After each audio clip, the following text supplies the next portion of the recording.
inability to build ferries in his own constituency, what do we see? Once again, dreary documents about independence. The reality is they have let Scotland down. Scotland deserves better, and that's why we're up for the fight in May. Mr. Speaker, the SNP's renewed chatter on independence is understandable because they want to distract from their abysmal record of running down our public services. But given that their plans for defence of an independent Scotland include giving up the nuclear deterrent and replacing it with little more than a Scottish Navy comprising the Waverley and the Vital Spark, does the Minister agree that Vladimir Putin will be rubbing his hands with glee at their latest outbursts? Mr. Speaker, I'm a great fan of both Parahandy, the Vital Spark and the Waverley, but I wouldn't want to offer that in the face of Vladimir Putin's defence or approach to Euro-Atlantic security. The reality is we have student gesture politics from the Scottish National Party. I met with the major defence companies in Greenock last Friday, and they were very clear that we are foregoing industrial opportunities now. There is a real cost to the incompetence and student naivety of the Scottish National Party. Elaine Stewart. Thank you, Mr. Speaker. Businesses in my constituency of Ayrcarrick and Cumnock, and indeed across Scotland, need stability, certainty and opportunity.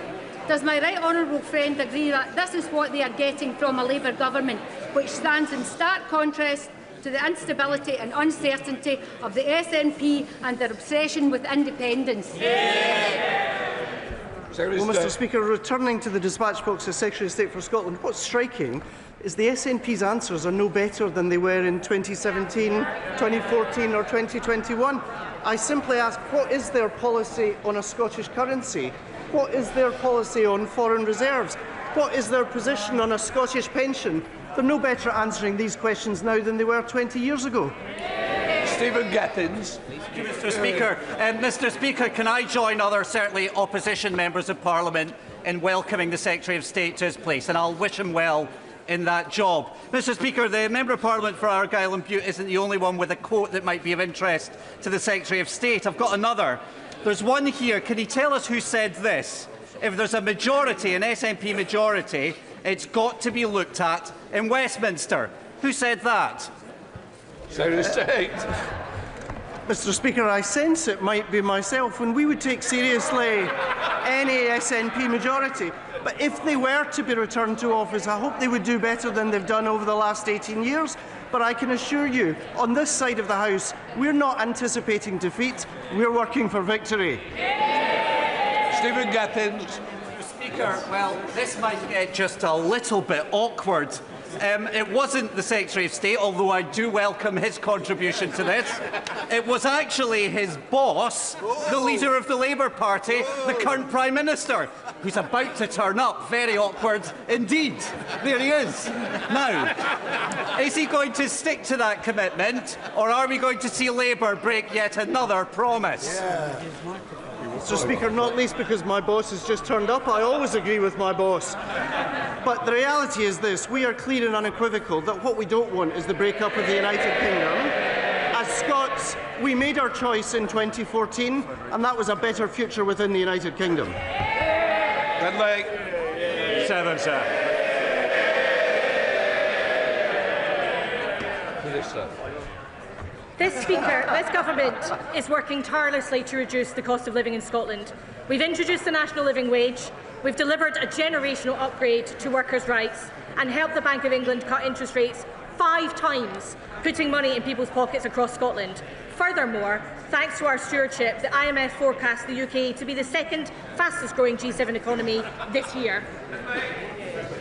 Scotland is the only part of the United Kingdom where child poverty is falling, and it's also the only part of Great Britain with a non-Labour government. I'm sure the Minister will agree with me the rest of the UK deserves better, and so will she be calling on the Chancellor to scrap the 2-child cap in the upcoming budget?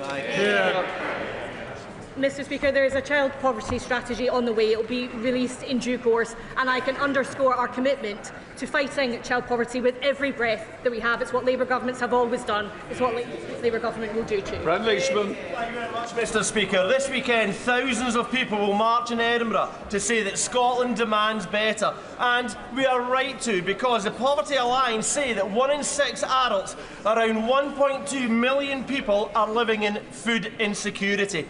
What is the Scotland Office and wider Labour government doing to end food insecurity for Scots?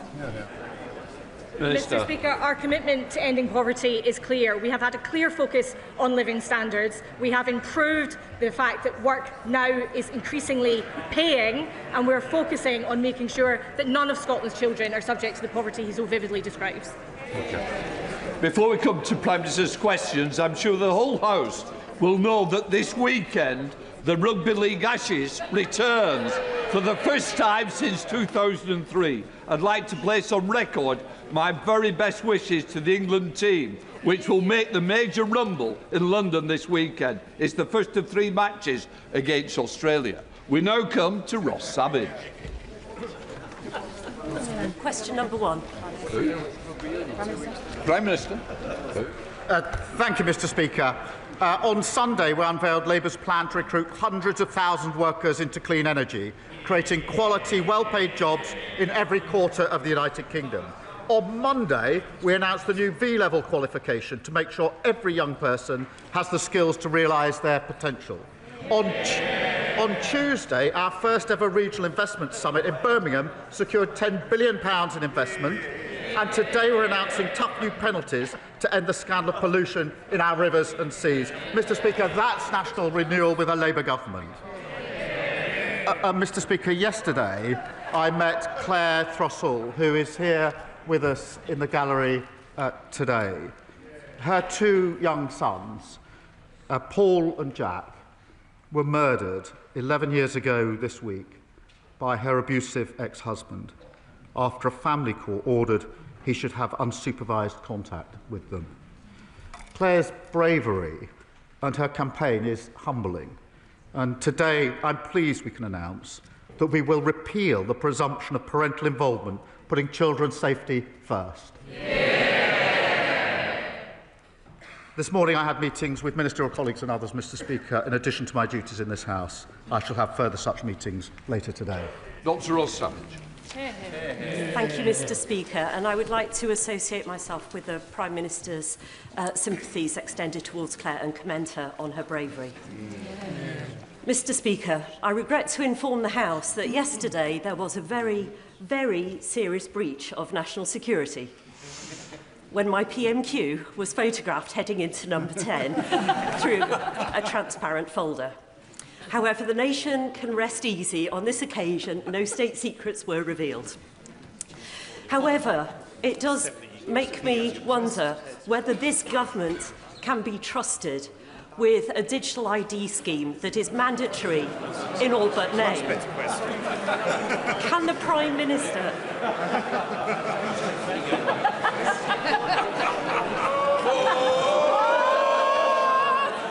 I'd like to keep the Prime Minister on his toes.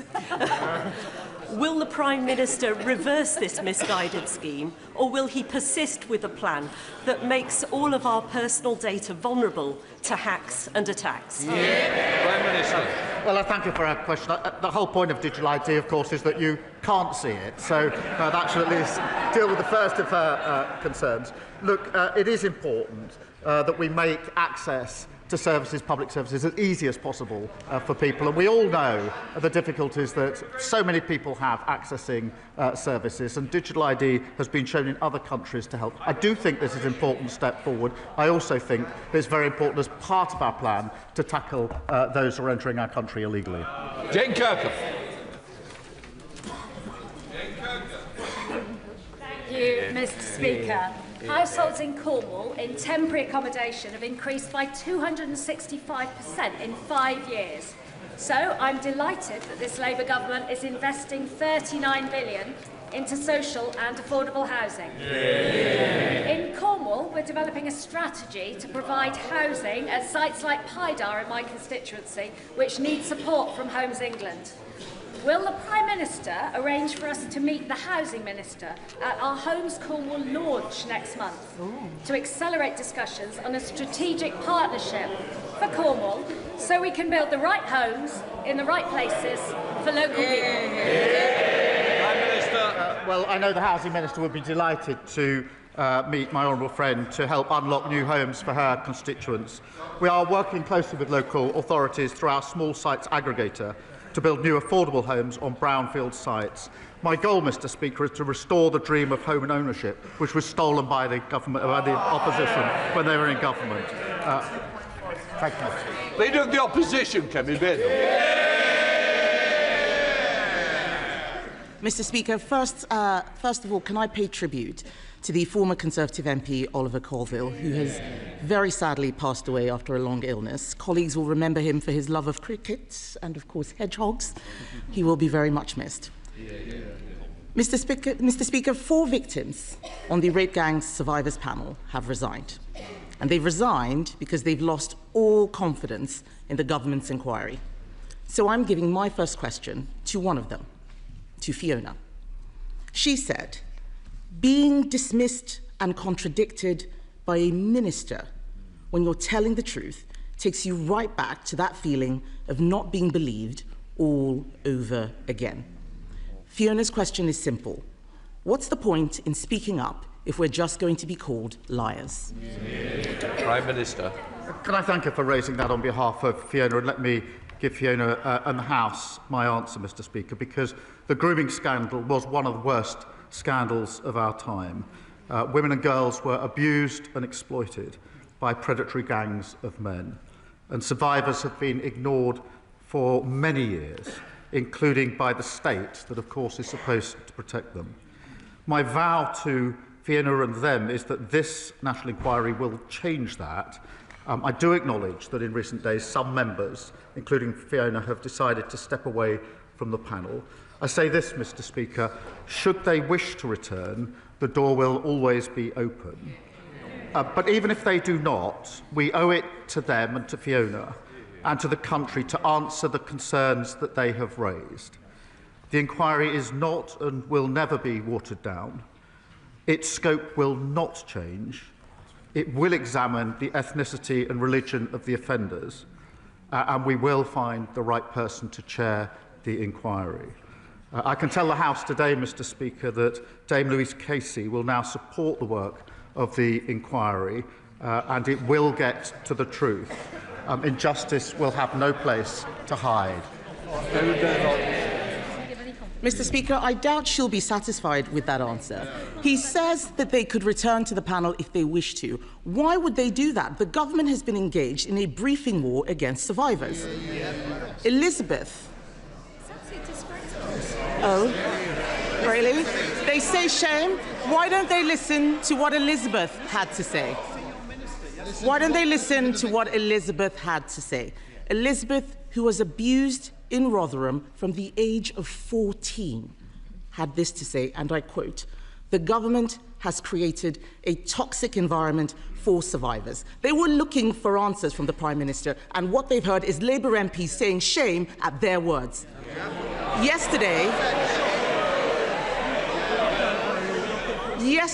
Mr. Speaker, the Safeguarding Minister said Elizabeth was wrong. Who should we believe? The Prime Minister's Safeguarding Minister or Elizabeth? Prime Minister. Mr. Speaker, let me put on record my respect for all of the survivors who've been through the most awful ordeals. And I want to thank those that have been involved so far for the work in the process. What we're trying to do is to get this right and have an inquiry with survivors at the heart. As the Safeguarding Minister told the House yesterday, that's obviously not easy. They've all come with difficult experiences. There are a wide range of views, understandably, and every survivor does bring their own painful experience to this. The survivors met the prospective chairs this week, and we want to have them to have the chance to engage. I want survivors to be at the heart of this. I want an inquiry that can get to the truth. These are the hard yards, I accept that, but I want to press on and get this right. Mr. Speaker, he says that he wants survivors to be at the heart of this, but in his first PMQs this year, he said we did not need a national inquiry. And when he did, all of these MPs cheered. They were nodding their heads, including the Safeguarding Minister. They voted against the national inquiry 3 times. Yes, they did. Yes, they did. They voted against the national inquiry. They voted against the national inquiry 3 times, so the victims don't believe them. They can say no as much as they like. It is on the record. They don't like it, but it's true.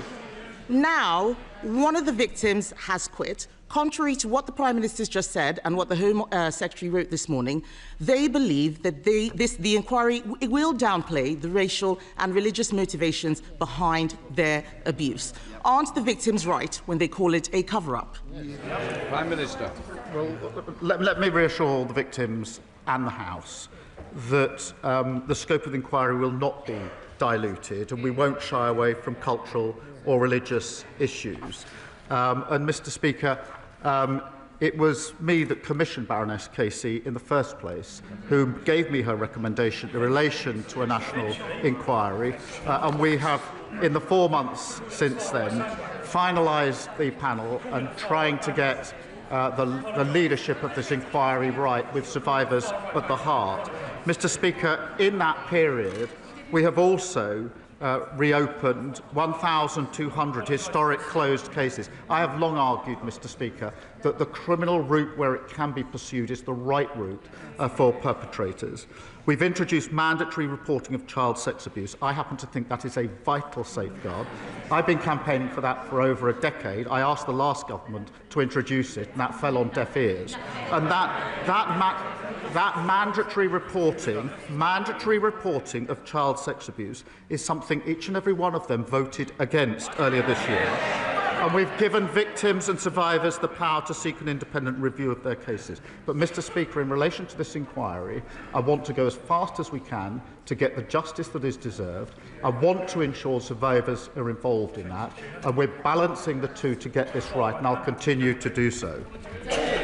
Mr. Speaker, he's talking about mandatory reporting. I will remind him what Fiona asked. What is the point if the victims aren't going to be believed? What would be the point of mandatory reporting?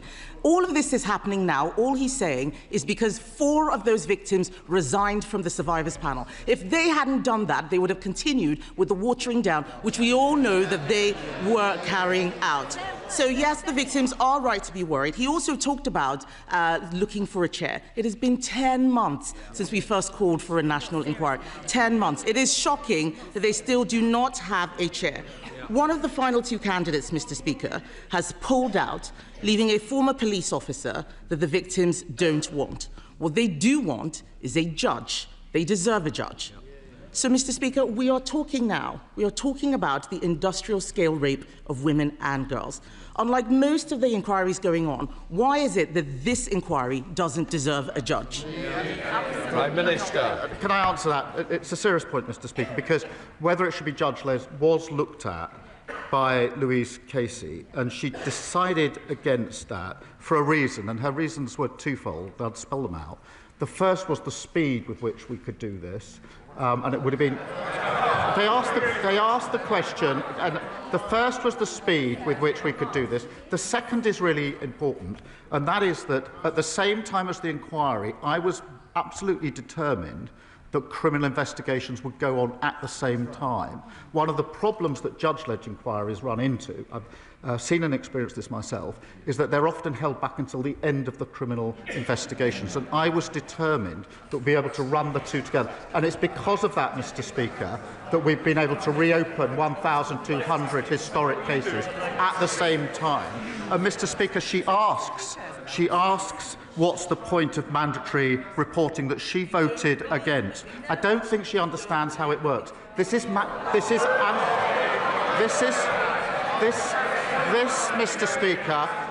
Mr. Speaker, is mandatory reporting of those that have had allegations made to them, and there's clear enough evidence they've then not passed that on. That is a fundamental problem in the system. That is why we've changed the law. They should hang their heads in shame for having voted against that vital protection. what he should hang his head in shame in is calling this a far-right bandwagon when we first raised this issue. The deputy leader, the future deputy leader, we all know who's going to win, called this a dog whistle. What we need to think about right now, Mr. Speaker, is the victims. It is the survivors. I spoke to one of them yesterday. Let's remember, these are victims who waived their anonymity, an incredibly difficult thing to do. And they believe that the safeguarding minister has lied to them and about them. One of the survivors has said, and I quote, "Jess Phillips needs to be removed because I don't think her conduct during this has been acceptable for the position that she holds." That is, those aren't my words. Those are the words of a survivor. It is a shame that Labour MPs are drowning that out. The member for Birmingham Yardley has clearly lost the confidence of the victims. Does she still have the confidence of the Prime Minister? Can I just say, Prime Minister, even if we are quoting somebody else, we shouldn't quote it because it's a direct allegation against a member of this House. So I'm sure that that's not what was intended, Prime Minister.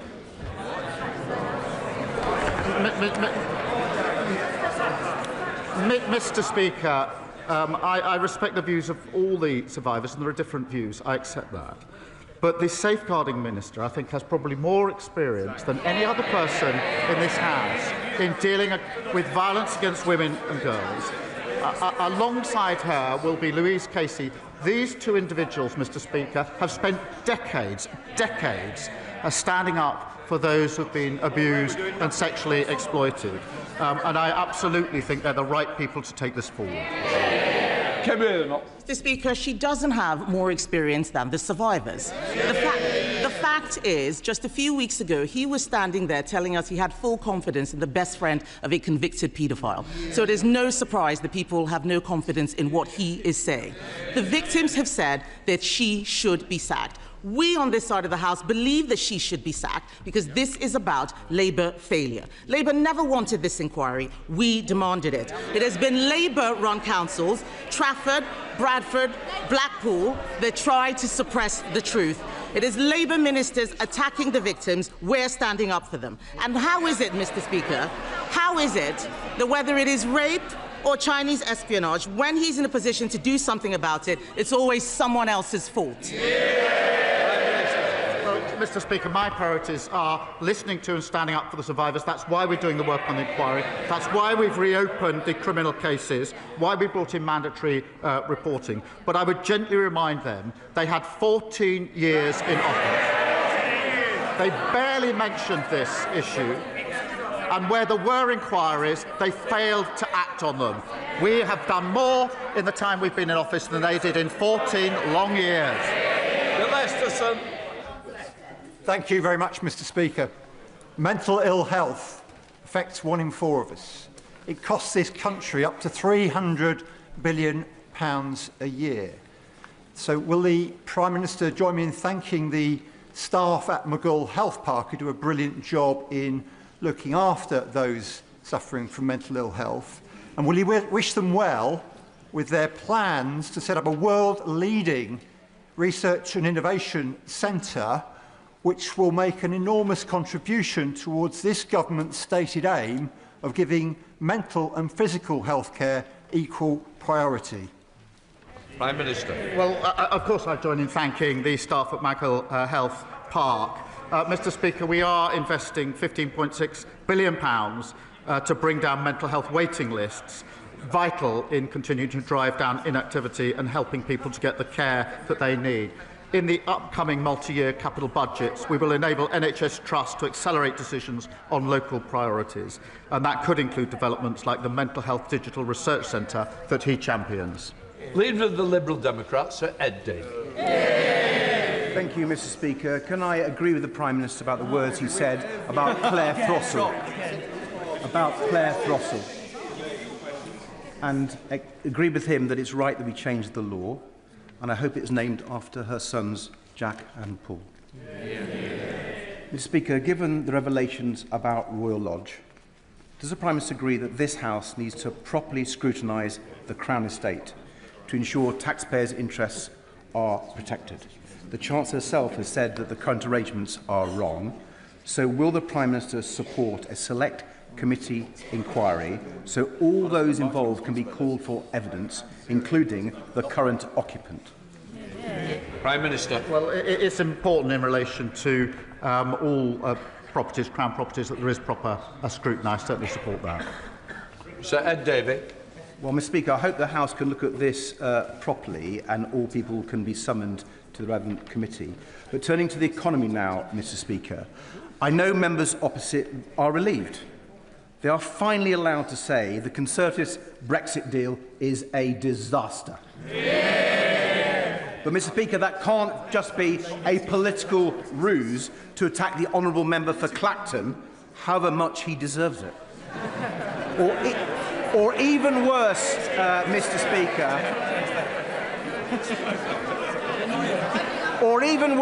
Speaker, given we still have the highest inflation in the G7, it mustn't be a smokescreen to raise taxes on ordinary people. Mr. Speaker, it must be a call to action. So will the Prime Minister act now to repair the Brexit damage by negotiating a new UK-EU customs union to boost Britain's trade and grow our economy? No, I don't think that's the way forward. What we've done is to have a much closer relationship with the EU, recognising the damage done by the flawed Brexit deal that the party opposite negotiated. We've also struck deals with India and with the US, record investment into this country and the fastest growing economy in the G7 in the first half of this year. Daniel Francis. Thank you, Mr. Speaker. This summer, I visited every road across the Bexley and Crayford constituency to reporting potholes to ensure the £895,000 given by this Labour government to the Conservative Controlled Council in the London Borough of Bexley is spent. However, the Conservative Cabinet member responsible for roads on the council wrote to our local newspaper asking that I stop reporting potholes because it was causing work for the council. Will the Prime Minister join with me in urging my Conservative council to get on and spend that money to make roads like May Place Road East safe to drive on? So this is a local Conservative council telling him not to point out potholes in case they have to fill them. That's outrageous, just like the record of the last 14 years. Mr. Speaker, we know how problematic, dangerous and costly potholes are to drivers. That's why we've delivered record investment to maintain our roads and fix potholes. That's £1.6 billion, Mr. Speaker. That money has been given to councils, but it comes with strings. So my message to reinforce this is clear to the council. Use the money, fix the roads, show how you're carrying out repairs, or lose the money because it's councils who get on with the job of fixing our roads. And I'll make sure the Road Minister follows up with him. Ellie Jones. Thank you, Mr. Speaker. Given that the TUC has calculated that the wealthiest 10% of households in the UK hold more wealth than everyone else in the country put together, does the Prime Minister agree with me that it is inequality, not immigration, that is a threat to our country? Well, Prime Minister. Mr. Speaker, we need to deal both with the levels of immigration and with inequality, and that's what this government is doing. And as we get on with trying to boost our economy, can I gently point out that if we want more equality, if we want our economy to be stronger, their party needs to start voting for some of the measures that will make it necessary. Michelle Walsh. Thank you, Mr. Speaker. In March 2022, I gave birth to my son by emergency C-section. Both my son and my life put at risk by a failing maternity service. In Nottinghamshire, we know failing maternity services far too well, with harm caused to mothers, babies and fathers. Over 2,400 families involved in the Donna Ockington inquiry. So does the Prime Minister agree with me that grief must be the engine of change, and where previous governments has failed, it is imperative that this government transforms maternity services so that every birth is an informed birth and every birth is a safe birth? Prime Minister. Well, can I extend my gratitude to my honourable friend and for all of those who spoke for their powerful and moving stories in the baby loss debate, I think, on Monday. Mr. Speaker. And I can assure her, I was actually at the Pride of Britain Awards on Monday night, and very many people came forward to me having heard some of the speeches from this House, particularly the personal testimonies. And so those stories really did have power in making the argument. We do need to fix what needs fixing, so we'll fix the maternity services, improve safety and make sure every mother is heard and gets high-quality care, Mr. Speaker. Mr. Speaker, my constituents have so many questions they'd like to ask the Prime Minister, but I'll settle for one today. Can the Prime Minister define when grey belt is really grey? Prime Minister. Well, Mr. Speaker, let me give a simple example. We had an example of green belt, which was in fact a car park where building didn't take place, a non-green belt, which was an open playing field where building did take place. That doesn't make sense to me, and that's why we've got the policy we have. Thank you, Mr. Speaker. 12-year-old Millie Blair from Oundle, who joins us today in the gallery along with her mum Gemma, her sister Jessica and her dad Gordon. On Millie's 11th birthday, she was diagnosed with a rare bone cancer, which led to her leg being amputated. Millie attends Prince William School but cannot access the lower playing field because the slope is too steep. Her parents, the school and I have asked East Midlands Academy Trust to put in a ramp. They've refused, claiming they are not subject to certain parts of the Equalities Act.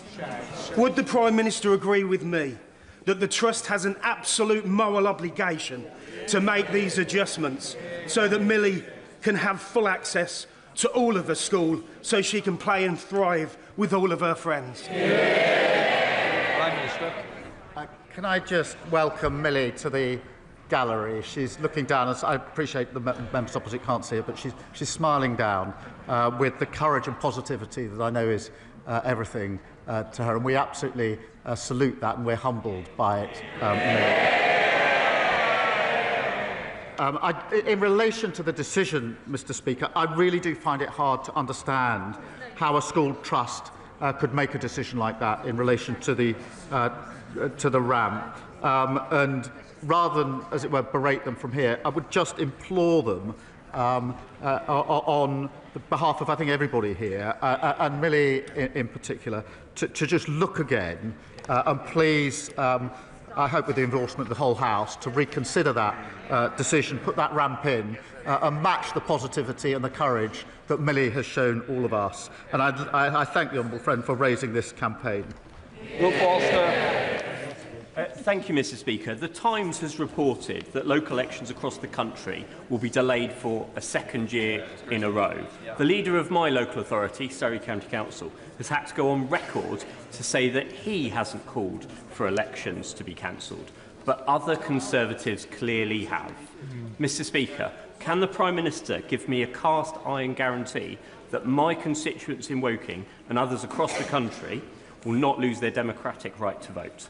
Prime Minister. Well, I thank him for his question, and he knows we inherited a situation where local councils were underfunded and millions were wasted on duplication. By reforming the system, which is what we're doing, we will save money and reinvest it in improved public services. In Surrey, just in response to his question, we expect the elections to be in the new unitary councils, and we'll be setting out the planned timetable very shortly. Alan Strickland. Thank you, Mr. Speaker. Central to growing our economy is delivering major events that drive footfall and investment. So does the Prime Minister share my disappointment that since reform took over the running of Durham County Council, they've slashed funding for Durham Pride, which brings in 20,000 people a year? So they can't cope with accountability, Mr. Speaker. They have cancelled the Lumiere Festival, which has brought nearly 1.5 million people into County Durham since it started, undermining businesses, undermining communities. Would the Prime Minister agree that if Reform can't run one county council, they certainly can't run Scotland, Wales or our United Kingdom? Well, he's absolutely right to point out, as voters in Durham can see, what you get if you vote Reform is total chaos and broken promises. Mr. Speaker, councils have a vital role in our communities, and it's not just Durham where reform are doing real. I think 4 councillors in Kent have just been suspended for bringing the party into disrepute. I mean, bring the party into disrepute is quite something for a party whose Welsh leader accepts Russian bribes to spread Putin's propaganda. Sir Ashley Fox.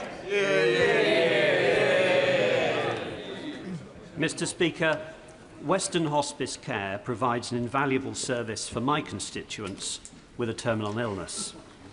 The hospice now faces an increased bill for national insurance charges of £139,000 a year as a result of the Chancellor's jobs tax. Now, the Prime Minister will know that the money he's announced for capital expenditure can't be used for day-to-day running expenses. He will know that the money he's announced for children's hospices won't benefit Western Hospice Care. So what help can he offer Western Hospice Care as they struggle under the tax burden imposed by his government? Prime Minister. Mr. Speaker, we're putting in the support that we can for hospices, and of course the money that we've put aside at the budget for the NHS is absolutely crucial in relation to that. The NHS was underfunded for 14 long years. We've now put the funding in to allow the NHS to do the work that it needs. Julie Bibb. Mr. Speaker, December will mark the 10th anniversary of the Storm Desmond floods that devastated my Carlisle constituency and forced thousands of people from their homes. Despite promising us new flood defences, previous Conservative governments left them unfinished. With climate-related rainfalls forecast to increase in the North West over the next decade, does the Prime Minister agree with me that the climate change sceptic policies peddled by some of the parties opposite are both reckless and dangerous? And will he assure the people of Carlisle that this Labour government will defend our great border city? Prime Minister. Well, Mr. Speaker, she's absolutely right that the Tories left our flood defences in their worst state on record, and we, of course, are building them up again, investing over £10 billion to protect homes and businesses, and we've delivered over 150 flood schemes in our first year, and I want to see this progress even more rapidly. My honourable friend is a superb champion on this issue. We provided £300,000 to complete the feasibility study for stronger defences in her constituency. Mr. Speaker, as last week's urgent question highlighted, Jahoots, the pharmacy non-provider, is effectively de facto bankrupt and possibly even insolvent too. Last week we discussed at great length the impact that is having on patients securing their prescriptions. It is now becoming increasingly evident that staff, whilst are being told by HMRC is being told by Jahoots they're being paid, are not. Lana Gulston and Blake Horwood in my constituency haven't been paid since the 18th of July. They are resorting to the kindness of friends and the support of food banks to make ends meet. The Minister, the member for Aberfan and my steg, is doing fantastic work to try to drive forward modernisation of the regulations. But this is now impacting the work of the Department of Business and Trade, HMRC and DWP. Could I urge the Prime Minister to convene those 3 departments alongside the DOHSC to secure a better deal and a fair deal for patients, but also for those who are currently employed and trapped in employment, not released by being made redundant, but are not being paid? Minister. Well, can I thank him for raising this really serious issue, as he's done on a number of occasions, because it affects constituents of his, but also across the country. And it's simply unacceptable that customers and staff have been so badly let down. I know he will be meeting the relevant minister, but just let me update him here and now in a couple of respects, because officials are currently reviewing whether the Integrated Care Boards and the General Pharmaceutical Council need additional powers to address pharmacy businesses that do not play by the rules, and I think that's exactly the point he raises. That could include powers for the councils to go after business owners in addition to the pharmacy professionals. There'll be more detail when he has his meeting, but I thought it helpful to give those 2 indications. Thank you, Mr. Speaker.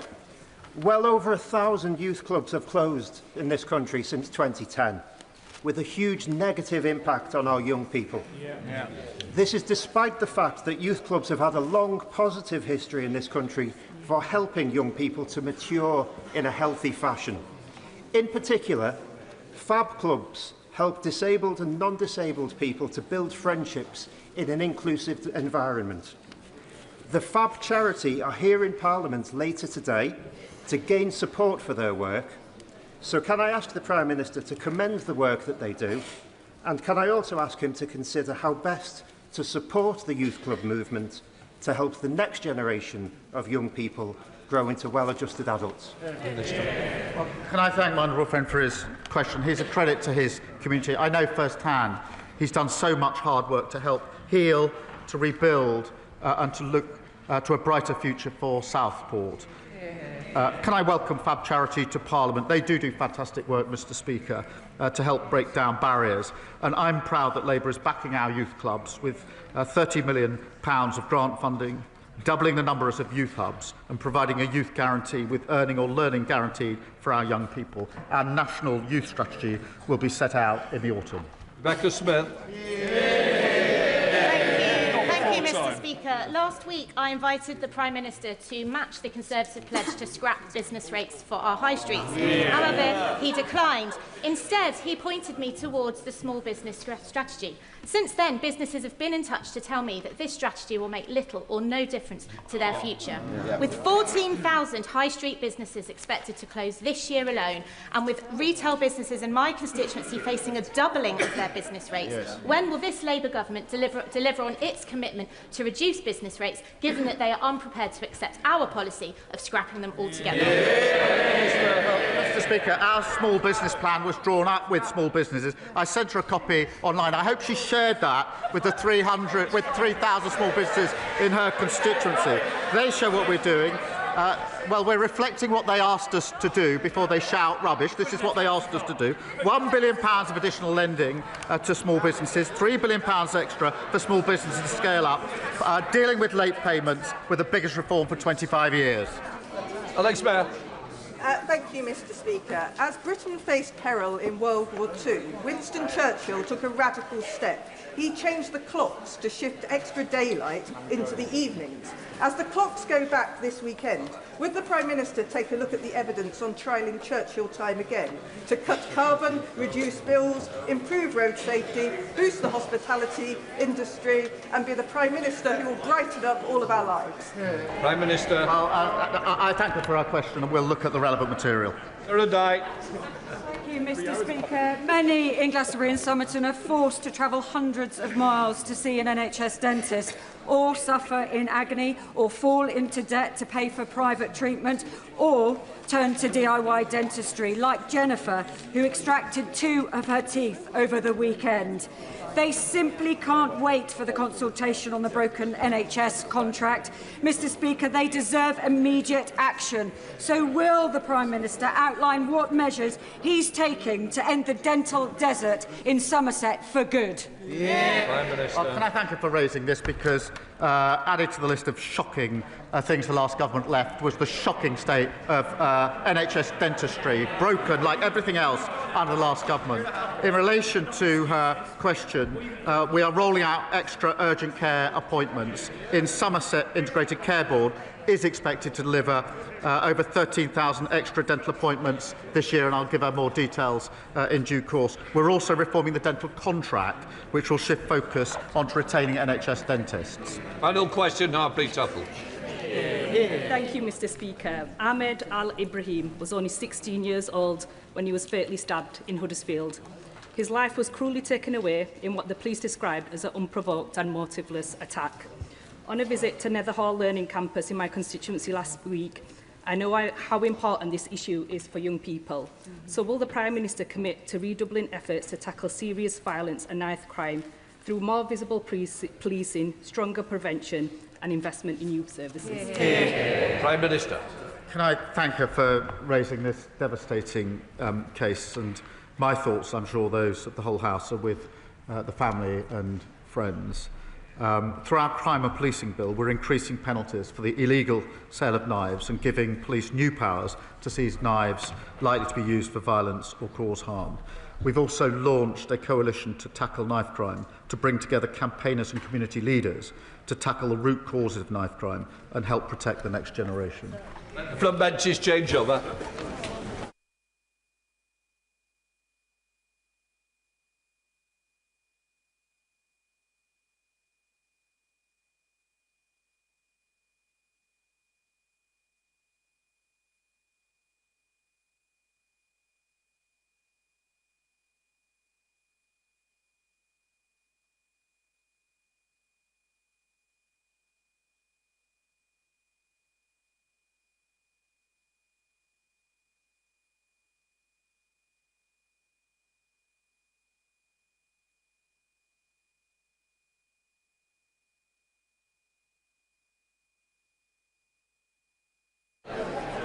if colleagues could exit the chamber quietly and quickly, we will move on to the statement shortly. Quietly and quickly.